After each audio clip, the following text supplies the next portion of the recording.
ఉన్నటువంటి రోగులకు పండ్ల పంపిణీ కార్యక్రమాలు కానివ్వండి, బ్లడ్ డొనేషన్ క్యాంపు, మరి అదేవిధంగా చెట్లు నాటి మొక్కలు నాటేటువంటి కార్యక్రమం, ఇవన్నీ కూడా చాలా రాష్ట్ర వ్యాప్తంగా పెద్ద ఎత్తున చేపట్టడం.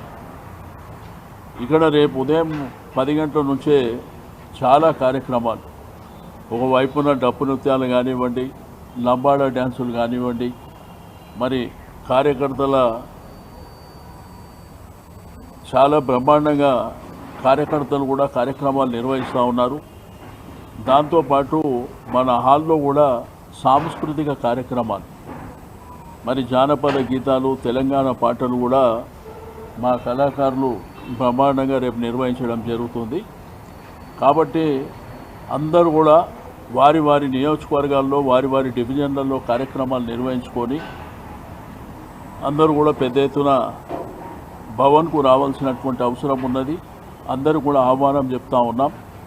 దాంతోపాటు మీడియా మిత్రులు, పాత్రికేయ మిత్రులు కూడా ఆహ్వానం తెలియజేస్తూ ఉన్నాం.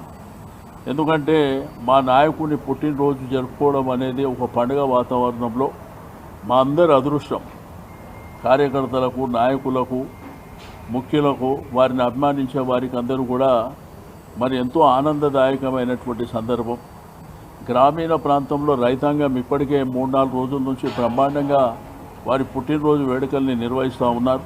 వారందరూ కూడా అభినందనలు తెలియజేస్తూ మరి రేపు ఉదయం మీ ఏరియాలో కార్యక్రమాలు చేసుకొని తెలంగాణ భవన్కు రావాల్సిందిగా రిక్వెస్ట్ చేస్తూ ఉన్నాం.